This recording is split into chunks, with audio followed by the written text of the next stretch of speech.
saya Muhammad Rajusani dari kelas 2151B ingin memaparkan tentang strategi perencanaan perusahaan saya dari PT Beras Nikmat Sejahtera.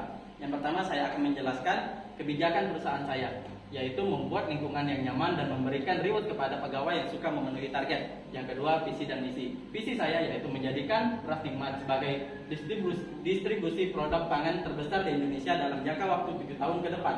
Yang kedua, misi saya yang pertama adalah menyediakan beras untuk memenuhi kebutuhan warga Indonesia. Yang kedua, membuat kualitas beras yang higienis. Yang ketiga, membuka lowongan pekerjaan yang cukup luas. Dan yang terakhir, meningkatkan kualitas beras yang cukup premium.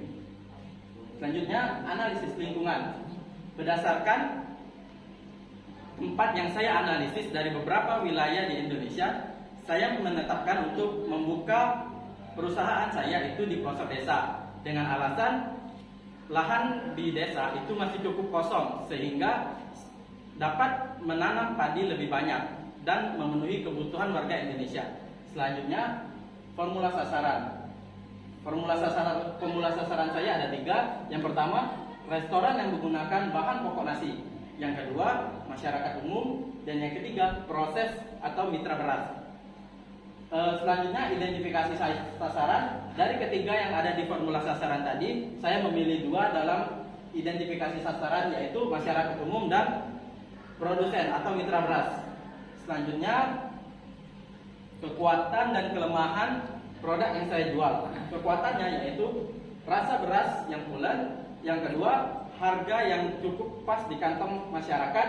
Dan yang ketiga adalah beras memiliki kualitas yang cukup premium. Kelemahannya yang pertama, faktor cuaca yang sangat menentukan panennya atau tidak padi tersebut. Yang kedua adalah persaingan dengan perusahaan beras yang lain dan yang sudah cukup terkenal. Dan yang ketiga adalah belum bisa melakukan ekspor ke luar negeri. Selanjutnya, peluang dan hambatan pemasaran yang saya lakukan.